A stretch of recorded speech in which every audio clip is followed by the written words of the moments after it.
Hello students, फिर से स्वागत है आपका केमिस्ट्री के लेक्चर नंबर 4 में। तो आज हम हाइड्रोकार्बन के सबसे important topic structure of alkene, alkene and alkyne पढ़ने वाले हैं। तो अगर ये स्ट्रक्चर आपको अच्छे से समझ में आ जाते हैं तो बॉन्ड एंगल, हाइब्रिडाइजेशन, शेप, ये सारे डाउट्स आपके क्लियर हो जाएंगे। तो आज के लेक्चर को बड़े ही ध्यान से देखिएगा। चलिए शुरू करते हैं।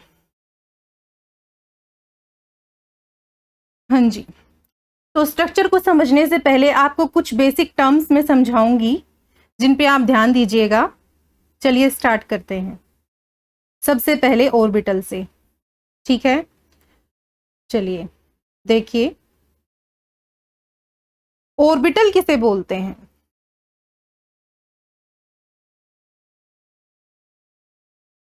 ठीक है, ऑर्बिटल क्या होता है? न्यूक्लियस के अराउंड 3 डायमेंशनल स्पेस, ठीक है, जहां पर probability of finding electron is maximum. ठीक है, तो ऑर्बिटल वो 3 डायमेंशनल स्पेस होता है जहां पे इलेक्ट्रॉन्स के मिलने की प्रोबेबिलिटी क्या होती है? मैक्सिमम होती है।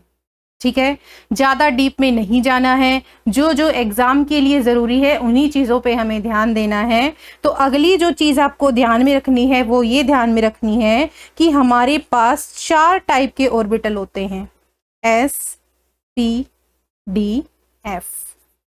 ठीक है, ये देखिए, ये देखिए, ये है हमारा एस ऑर्बिटल। ठीक है, अगर इसकी शेप की बात करें तो इसकी शेप कैसी हो जाएगी? स्फेरिकल। ठीक है, एक ऑर्बिटल के अंदर कितने इलेक्ट्रॉन आ सकते हैं? 2 इलेक्ट्रॉन आ सकते हैं। एंटी क्लॉकवाइज फिल करेंगे। ठीक, दूसरा जो होता है हमारा ऑर्बिटल वो होता है हमारा पी ऑर्बिटल। अगर इसकी शेप की बात करें तो ये डंबल शेप का होता है। ठीक है, 3 टाइप के ये होते हैं, p x, p y, p z. ठीक है, 3 ऑर्बिटल हैं, ये देखिए। तो इनमें अगर इलेक्ट्रॉन्स की बात करें तो कितने इलेक्ट्रॉन्स आ जाएंगे? चलिए, अगर हमें फिल करने होते हैं तो इलेक्ट्रॉन्स को पहले हम क्लॉकवाइज डायरेक्शन में फिल करते हैं। ठीक है, और फिर हम उनको एंटी क्लॉकवाइज डायरेक्शन में फिल करेंगे। तो कितने हो गए? Total 6 electrons. ठीक है, चलिए नेक्स्ट है हमारा डी ऑर्बिटल। इसकी शेप बड़ी कॉम्प्लेक्स होती है, क्लोवर लीफ लाइक स्ट्रक्चर होता है इनका। ठीक है, इसमें कितने ऑर्बिटल्स होते हैं? 5 ऑर्बिटल्स होते हैं। ये देखिए, 5 ऑर्बिटल्स बनाइए, ये देखिए। ठीक है, तो इसमें कितने इलेक्ट्रॉन्स आ जाएंगे? एक ऑर्बिटल में 2 आते हैं, तो 5 में कितने इलेक्ट्रॉन्स हो जाएंगे? 10 हो जाएंगे। ठीक है, नेक्स्ट है हमारा एफ। एफ का तो और भी ज्यादा कॉम्प्लेक्स होता है। तो इसमें कितने ऑर्बिटल होते हैं? 7, और मैक्सिमम कितने इलेक्ट्रॉन्स आएंगे? 14। एक ऑर्बिटल में 2, तो साथ में कितने हो गए? 14। ठीक है, तो गाइज यहां से क्वेश्चन आ सकता है, एक ऑर्बिटल में मैक्सिमम कितने इलेक्ट्रॉन्स होते हैं, या डायरेक्ट ये पूछ सकता है आपसे कि डी में कितने होते हैं। तो कितने हो जाएंगे? 10 इलेक्ट्रॉन्स। आई थिंक ऑर्बिटल से रिलेटेड चीजें आपकी क्लियर हुई होंगी। ठीक है, अब आपको जो ध्यान देना है वो इसकी एनर्जी पे देना है। ठीक है, अगर हम एनर्जी की बात करें तो सबसे कम एनर्जी एस की होती है, उससे ज्यादा पी की, उससे ज्यादा डी की, और सबसे ज्यादा एफ की। ठीक है, चलिए आगे बढ़ते हैं। ये देखिए, आगे जो छोटी छोटी टर्म्स आपको समझनी है वो समझनी है सिग्मा एंड पाई बॉन्ड। ये देखो, ठीक है, तो हमने पीछे क्या देखा था कि जो सिंगल बॉन्ड होता है उसे हम क्या बोलेंगे? Sigma bond. ठीक है, डबल बॉन्ड में भी हमारा एक सिग्मा था, एक पाई था। तो ये जो सिग्मा बॉन्ड होता है वो कैसे बनता है? ठीक है, तो ये जब बनता है जब हमारी ऑर्बिटल्स की ओवरलैपिंग हो जाती है। ओवरलैपिंग कैसी होनी चाहिए? हेड ऑन एक्सियल ओवरलैपिंग होनी चाहिए। ठीक है, ये देखो, इस ऑर्बिटल और इस ऑर्बिटल की आपस में हेड ऑन हेड ओवरलैपिंग करा दो तो कैसा बॉन्ड बन जाएगा? हमारा सिग्मा बॉन्ड। ठीक है। अच्छा ये देखो p का एग्जाम्पल ले रखा है यहाँ पे, ये p ऑर्बिटल और ये p ऑर्बिटल, ये देखो इनकी ओवरलैपिंग करवा दो तो ऐसा कुछ हो जाएगा हमारा। तो ये ओवरलैपिंग हो गई हमारी p में, यहां से भी कौन सा बॉन्ड बनेगा, सिग्मा बॉन्ड बनेगा। अच्छा ये बॉन्ड हमारा स्ट्रॉन्ग होता है, देखो जब हेड ऑन ओवरलैपिंग होती है ना तो ज्यादा से ज्यादा सरफेस एरिया कॉन्टेक्ट में आता है, ठीक है, जिसकी वजह से बॉन्ड कैसा बनेगा हमारा, स्ट्रॉन्ग। ठीक है, अगली बात आपको ध्यान में क्या रखनी है, सभी सिंगल बॉन्ड्स के अंदर और मल्टीपल बॉन्ड्स के अंदर भी सिग्मा बॉन्ड प्रेजेंट होता है। ठीक है, क्लियर है क्या होता है सिग्मा बॉन्ड, कैसे बनता है। चलो अब आ जाओ हमारा पाई बॉन्ड। ठीक है, अब देखो वो हेड ऑन हेड ओवरलैपिंग से बना था, तो ये कैसे बनेगा, साइड वेज ओवरलैपिंग से बनेगा। ये देखो ये दो पी ऑर्बिटल्स हैं, ठीक है। अब देखो कैसे होती है ये एक पी ऑर्बिटल है ए, ये देखो ऐसे होती है ये साइड बाय साइड ओवरलैपिंग। ठीक है, इसमें उतना सरफेस एरिया कॉन्टेक्ट में नहीं आता, तो ये जो बॉन्ड बनेगा पाई बॉन्ड सिग्मा से क्या होगा, वीक होगा। ठीक है, चलिए, और ये कहां पे प्रेजेंट होगा हमारा, मल्टीपल बॉन्ड्स के अंदर, यानी मल्टीपल बॉन्ड किसे बोलते हैं, डबल और ट्रिपल बॉन्ड के अंदर। ठीक है, और जो ये देखो इलेक्ट्रॉन डेंसिटी कहां होती है, lies above and below the internuclear axis. ये हमारी इंटरन्यूक्लियर एक्सिस है, यहां पे हमारी पाई बॉन्ड की क्या मिलती है, इलेक्ट्रॉन डेंसिटी मिलती है। और सिग्मा में कहा मिल रही थी हमारी electron density, along the internuclear axis. ये देखो ये है इंटरन्यूक्लियर एक्सिस, यहां पे मिलेगी अलोंग द इंटरन्यूक्लियर एक्सिस, यहां पे ये देखो। ठीक है, आई होप आपको अच्छे से छोटी छोटी टर्म समझ में आ गई होंगी। चलिए आगे बढ़ते हैं। चलो अब आ जाओ हमारे स्ट्रक्चर के ऊपर। ठीक है, तो ये है हमारा इथेन का स्ट्रक्चर डिटेल में, उसके बाद हम इथीन का देखेंगे, फिर हम इथाइन का देखेंगे, फिर हम देखेंगे उनसे रिलेटेड कुछ मल्टीपल चॉइस क्वेश्चन। ठीक है गाइस, अच्छे से समझना, अगर आपको स्ट्रक्चर क्लियर हो गए तो आप किसी भी सवाल में नहीं अटकोगे। ठीक है, चलो मैं बिल्कुल बेसिक से आपको हर चीज समझाऊंगी। ये देखो, यहां से देखो, ये देखो। ठीक है, हम सभी को पता है कार्बन का एटॉमिक नंबर 6 होता है, ये उसका इलेक्ट्रॉनिक कॉन्फ़िगरेशन होता है। ठीक है, ये देखो, अब देखो अगर हम हाइड्रोजन की बात करें तो उसका एटॉमिक नंबर 1 है और ये 1s1 उसका इलेक्ट्रॉनिक कॉन्फ़िगरेशन होगा। ठीक है, चलिए अब इन इलेक्ट्रॉन्स को हम फिल करते हैं। ये देखो मैंने कहा था एक ऑर्बिटल के अंदर मैक्सिमम 2 इलेक्ट्रॉन्स आते हैं, तो 1s में आ जाएंगे 2, नेक्स्ट 2s में आ जाएंगे 2, और 2 किस में आ जाएंगे, p में आ जाएंगे। पहले सिंगल सिंगल फिल करेंगे ना, तो ये देखो हो गया। और हाइड्रोजन में ये देखो एक ऑर्बिटल में एक सिंगल इलेक्ट्रॉन ही हमने फिल कर दिया। इतनी बात क्लियर है। चलो अब देखो जो हमारा इथेन होता है ना, ये देखिए ये हमारा इथेन है।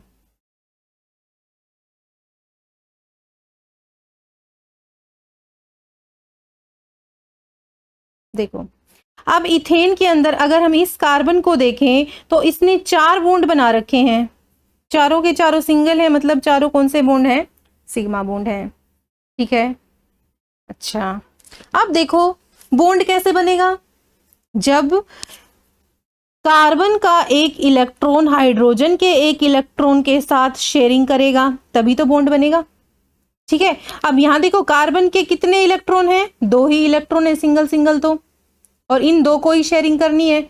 और बॉन्ड कितने बनाने हमें, 4, यहां तो 2 ही पॉसिबल है ना, यानी यहाँ पे शेयरिंग होके 4 बॉन्ड बनना तो पॉसिबल है ही नहीं। तो हम क्या करते हैं, सबसे पहले हल्की सी हीट दे दो और इस ग्राउंड स्टेट इलेक्ट्रॉनिक कॉन्फ़िगरेशन को एक्साइटेड स्टेट में लेके जाओ। ठीक है, यहां पे देखो ये आ जाओ इधर। अब हमने क्या किया, एक्साइटेड स्टेट में ले गए हम। ठीक है, जब आप इसको एक्साइटेड स्टेट में लेके जाओगे तो ये जो 2s का इलेक्ट्रॉन था ये जंप करके p में पहुंच गया, समझे। अब देखो अब देखो हमारे पास 4 सिंगल सिंगल इलेक्ट्रॉन प्रेजेंट है। ये कार्बन के लास्ट शेल वाले, ध्यान रखना लास्ट शेल वाले, ये जो 4 सिंगल इलेक्ट्रॉन्स हैं हमारे, ये हाइड्रोजन के सिंगल इलेक्ट्रॉन के साथ मिलकर सिंगल सिंगल बॉन्ड बना लेंगे और हमारा स्ट्रक्चर तैयार हो जाएगा। ठीक, अब देखो उससे पहले हमें एक चीज और देखनी है।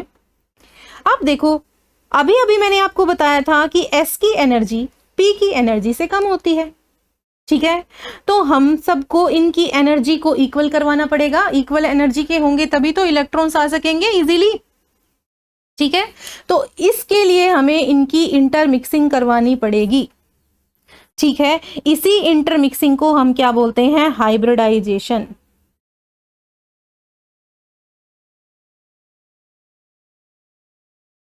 ठीक है, इसी इंटरमिक्सिंग को हम क्या बोलेंगे? हाइब्रिडाइजेशन। ठीक,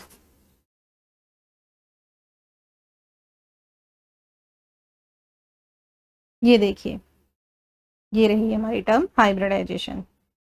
ठीक, अब देखो यहाँ पे ये हमारा S है 2S, ये 2P, 2PY, 2PZ, इन सभी की हमने इंटरमिक्सिंग करवा दी। ठीक है, तो ये हमारे पुराने ऑर्बिटल्स थे, ये मिक्स होकर नए ऑर्बिटल्स बनाएंगे। ठीक है, जिनकी हाइब्रिडाइजेशन कितनी होगी? sp3। देखो S के साथ 3p मिले हैं ना, तो हाइब्रिडाइजेशन क्या हो जाएगी? sp3। ठीक है, अब देखो इंपॉर्टेंट बात, कितने ऑर्बिटल्स हमें मिक्स करवाने पड़ेंगे? ये किस बात पे डिपेंड करेगा? ये इस बात के ऊपर डिपेंड करेगा कि सिग्मा बॉन्ड कितने बनते हैं। तो देखो इस कार्बन को देखें तो कितने सिग्मा बॉन्ड हुए? 1 2 3 4। ठीक है, 4 सिग्मा बॉन्ड बनेंगे ना, तो 4 ऑर्बिटल्स की ही क्या होगी? इंटरमिक्सिंग होगी। ये देखो चारों के चारों ऑर्बिटल्स मिक्स होकर क्या बना लेंगे? sp3। ठीक है, इसीलिए जो हमारी हाइब्रिडाइजेशन होती है इथेन में, वो क्या होती है? sp3। इतनी बात क्लियर है? चलिए आगे देखिए। अब देखो गाइस, ये जो आपको दिखाई दे रहे हैं लोब्स, ठीक है, या ऑर्बिटल्स बोल दो, अब हर एक में 2 इलेक्ट्रॉन तो होंगे ही। इसके पास भी इलेक्ट्रॉन होंगे, इसके पास भी होंगे, इसके पास भी होंगे। ठीक है, दूसरी बात ये ध्यान रखना है, ये सब एक ही प्लेन में नहीं होते हैं। ठीक है, अब ये सभी लोब्स अगर मैं आपस में रख दूं इकट्ठे, तो ये रिपेल करेंगे, क्योंकि सेम चार्ज क्या करता है? रिपेल करता है। और ये सारे लोब्स एक दूसरे से रिपेल हो जाएंगे, दूर भाग जाएंगे, रिपल्शन फील करेंगे ना, और कहां जाके रुकेंगे? जहां ये रिपल्शन मिनिमम फील करें। ठीक है, तो ये इलेक्ट्रॉन की डेंसिटी वाला लोब यहां आ गया, ये यहां आ गया, ये यहां आ गया, और ये यहां आ गया। ये टेट्राहेड्रली अरेंज हो गए। ठीक है, इनको डॉटेड लाइन से ज्वाइन कर दिया। अब ये जो शेप है वो आपको टेट्राहेड्रल दिखाई दे रही है, इसीलिए शेप कैसी बनती है हमारी इथेन के अंदर? टेट्राहेड्रल। ठीक है, अच्छा, अब इनके बीच में कुछ ना कुछ एंगल भी बना होगा, तो ये जो एंगल बनता है वो होता है 109.5 डिग्री। क्लियर है?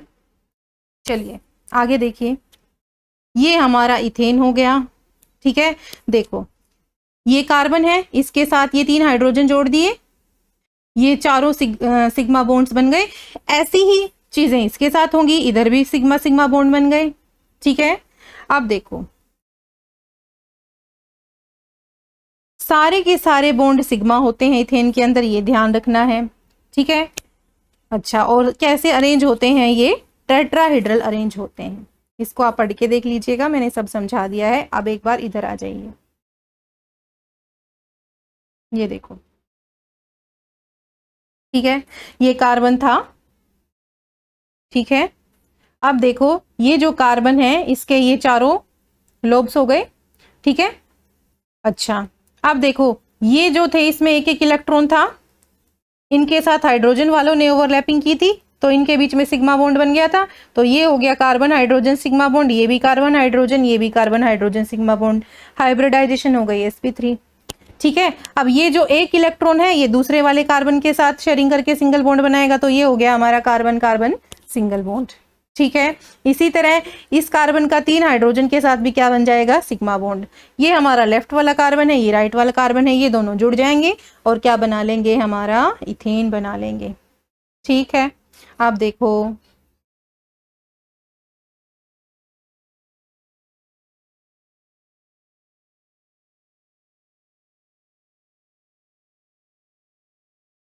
अगर आपको 3D स्ट्रक्चर देखना है तो ये हमारा 3D स्ट्रक्चर हो गया।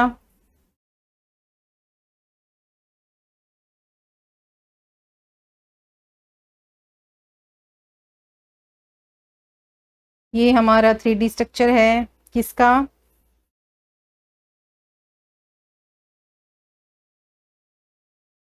इथेन का।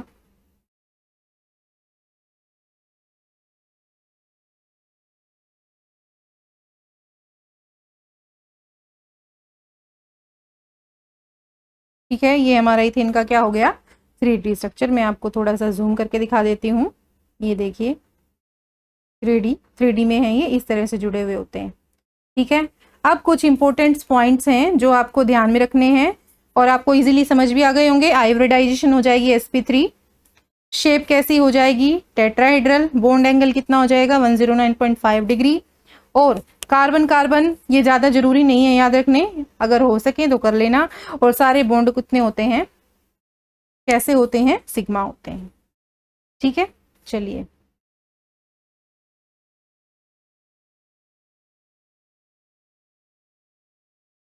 ये समरी आप एक बार पढ़ के देख लेना। ठीक है, चलिए अब यहाँ पे देखिए, यहां से क्वेश्चन बन सकता है। ठीक है, अच्छा आपसे पूछ सकता है कि इथेन के अंदर कार्बन कार्बन सिग्मा बॉन्ड कितने होते हैं, 1। ठीक है, और कार्बन हाइड्रोजन बॉन्ड कितने होते हैं, 3 हमारे कौन से थे, लेफ्ट हैंड साइड, 3 हमारे थे राइट हैंड साइड, कितने हो गए 6। तो जो टोटल सिग्मा बॉन्ड हो जाएंगे वो कितने हो जाएंगे 7। और पाई बॉन्ड पूछे तो 0, पाई तो होता ही नहीं है। ठीक है, तो आई होप आपको इथेन का स्ट्रक्चर अच्छे से समझ में आ गया होगा। ठीक है, चलिए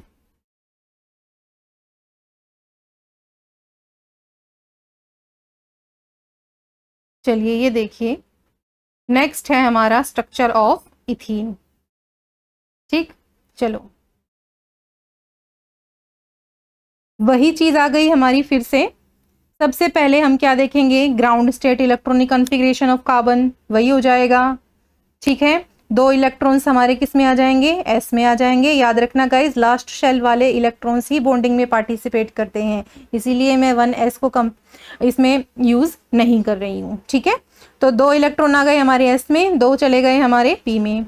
अब देखो बॉन्डिंग पॉसिबल नहीं हो पाएगी। ठीक है, क्योंकि एटलीस्ट कितने होंगे, ये देखिए मैं बना के दिखाती हूँ आपको। ये स्ट्रक्चर होगा ना इथीन का, तो कितने सिग्मा बॉन्ड बनेंगे, 3 तो बनेंगे, 1 2 3, एक सिग्मा है और एक पाई है। ठीक है, तो एटलीस्ट 3 तो चाहिए। ठीक है, लेकिन यहाँ तो 2 ही है, तो सबसे पहला काम क्या हो जाएगा हमारा, इसको एक्साइटेड स्टेट में लेके जाना। तो ये हमने प्रमोशन कर दिया इलेक्ट्रॉन का एस से पी के अंदर। ओके, अब देखो वही बात याद करेंगे, कितने सिग्मा बॉन्ड हैं 3। तो हम क्या करवाएंगे, 3 ऑर्बिटल्स की ही मिक्सिंग करवाएंगे, 1 2 3, इनकी इंटरमिक्सिंग करवा दो। ठीक है, ये देखो मिक्सिंग हो गई, 2s px एंड p5। ठीक है, अब ये तीनों मिक्स हो जाएंगे। s का कितना है 1 और p के कितने हैं 2, तो क्या हो जाएगी हाइब्रिडाइजेशन sp2, कितनी 3 है ना, 1 2 3, तो हाइब्रिडाइजेशन कितनी हो जाएगी sp2। अब ये जो तीनों ऑर्बिटल होंगे हमारे, इनका नाम हो जाएगा sp2 हाइब्रिड ऑर्बिटल्स। ठीक है, अब देखो 3 sp2 हैं। ठीक है, तो ये जो तीनों sp2 हाइब्रिड ऑर्बिटल्स होंगे उनमें भी इलेक्ट्रॉन्स हैं, वो एक दूसरे को रिपेल करेंगे और इस तरह से रिपेल करेंगे कि उनके बीच में जो एंगल बने वो कितना होगा 120 डिग्री। ठीक है, अब अगर हम इन लोब्स को ज्वाइन करते हैं और जो हमारी शेप निकल के आती है वो शेप कैसी होती है, ट्राइगोनल प्लेनर। ठीक है, इतनी कहानी समझ आ गई। अब देखो s p x p y का यूज हो गया। ठीक है। अब देखो ये जो हमारा लास्ट वाला इलेक्ट्रॉन है वो तो ऐसे ही रह गया, ठीक है। चलिए अगर मैं यहाँ पे देखूं, जो हमारा इथीन के अंदर हाइड्रोजन था, एक जो हाइड्रोजन है उसने देखो यहाँ पे शेयरिंग करके बॉन्ड बना लिया, एक ने यहाँ पे शेयरिंग करके बॉन्ड बना लिया, CH बॉन्ड हो गया, ये भी CH बॉन्ड हो गया, और एक कार्बन के साथ भी तो बनता है उसका, एक ने यहाँ शेयर कर लिया, 3 सिग्मा बॉन्ड बच गए। अभी भी एक अनपेयर्ड इलेक्ट्रॉन बच गया ना। ये अनपेयर्ड इलेक्ट्रॉन किस में होगा, ये अनपेयर्ड इलेक्ट्रॉन होगा हमारा PZ के अंदर, ठीक है। ये देखो एक इलेक्ट्रॉन PZ के अंदर, क्योंकि इसकी हाइब्रिडाइजेशन नहीं हुई थी इसीलिए हम इसको क्या बोलेंगे, अनहाइब्रिडाइज्ड p ऑर्बिटल, और ये हमेशा इस प्लेन के क्या होगा, परपेंडिकुलर होगा, ठीक है गाइस। तो हमें यहां से शेप पता लग गई, बॉन्ड एंगल पता लग गया, और PZ हमारा क्या होगा, अनहाइब्रिडाइज्ड ऑर्बिटल, जो किसके लिए रेस्पॉन्सिबल होगा, पाई बॉन्ड बनने के लिए रेस्पॉन्सिबल होगा, ठीक है। चलो देखो, अच्छा देखो एक चीज और मैंने समझा रखी है, ये देखो ये जो तीनों ऑर्बिटल्स हैं वो अलग अलग एनर्जी के हैं, है ना। अब हमें इक्वल एनर्जी का बनाना है इन्हें, बहुत ही सिंपल कंसेप्ट से समझाया गया है। ये देखो हमारे पास अलग अलग शेप के ऑर्बिटल्स होते हैं, मान लीजिए ये क्ले से बने हुए हैं और हमें इक्वल एनर्जी का करना है, तो हम पूरी क्ले को क्या कर देंगे, मिक्स कर देंगे, ठीक है। मिक्स कर दिया, मिक्सिंग के बाद में ये देखो ये पूरा एक आपके पास डो आ गया। अब इस डो से हम देखो कितने भी बना सकते हैं, ये देखो अलग अलग बना लिए। अब ये सभी के सभी क्या हैं, इक्वल एनर्जी के हैं, ठीक है। ये 4 इक्वल पीसीज हैं जो क्या बोलेंगे, हाइब्रिड ऑर्बिटल। एग्जांपल देके आपको मैंने समझाया है, ठीक। चलिए अब इधर आ जाइए, ये देखो इसका ऑर्बिटल स्ट्रक्चर देख लेते हैं हम। ये देखिए ये कार्बन है, ये इसके लोब हैं। अब देखो कार्बन के पास एक इलेक्ट्रॉन होगा, इस कार्बन के पास एक इलेक्ट्रॉन होगा, हाइड्रोजन के पास एक होगा, एक ये होगा, तो दोनों के अंदर आपस में ओवरलैपिंग हो जाएगी और क्या बन जाएगा, सिग्मा बॉन्ड बन जाएगा। ये देखो हाइब्रिड, यहाँ पे हाइब्रिडाइजेशन कितनी होगी, sp2 होगी। अब देखो इस कार्बन के पास भी तो पड़ा है एक, और एक इसके पास पड़ा है, तो इन दोनों में ओवरलैपिंग होकर क्या बन जाएगा, CC सिग्मा बॉन्ड, ठीक है। इसी तरह इस कार्बन और हाइड्रोजन के बीच, इस कार्बन और हाइड्रोजन के बीच में क्या बन जाएगा, सिग्मा बॉन्ड बन जाएगा, ठीक है। अभी भी ये स्ट्रक्चर अधूरा है क्योंकि अभी भी हमारे पास क्या बचा हुआ है, अनहाइब्रिडाइज्ड PZ ऑर्बिटल, ठीक है। ये रहा हमारा अनहाइब्रिडाइज्ड p ऑर्बिटल। अब देखो मैंने बोला था ये परपेंडिकुलर होता है, ठीक है। अब एक इलेक्ट्रॉन इस लेफ्ट वाले कार्बन के पास होगा, एक राइट वाले के पास होगा। अब ये दोनों आपस में क्या कर लेंगे, ये कर लेंगे साइड बाय साइड ओवरलैपिंग। अब एक इलेक्ट्रॉन ये, एक इलेक्ट्रॉन ये, 2 हो गए, और दोनों के जुड़ने से कौन सा बॉन्ड बन जाएगा, पाई बॉन्ड बन जाएगा, ठीक है। तो ये था हमारा इथीन का स्ट्रक्चर, ठीक है। चलिए ये आप इसको एक बार पढ़ के देख लेना, ये की पॉइंट्स आप ध्यान रख लेना, ठीक है। अब देखो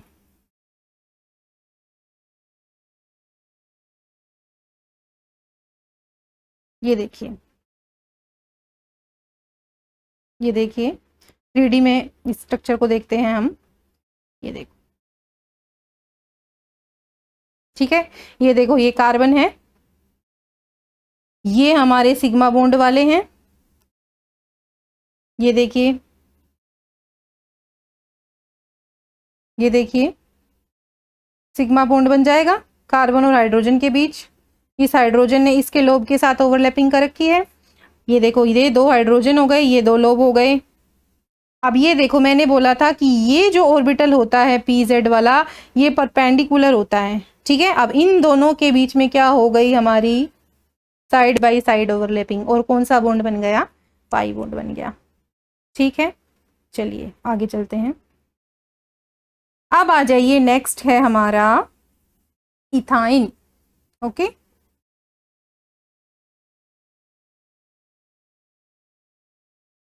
ये देखिए वही ग्राउंड स्टेट इलेक्ट्रॉनिक कन्फिग्रेशन, ठीक है।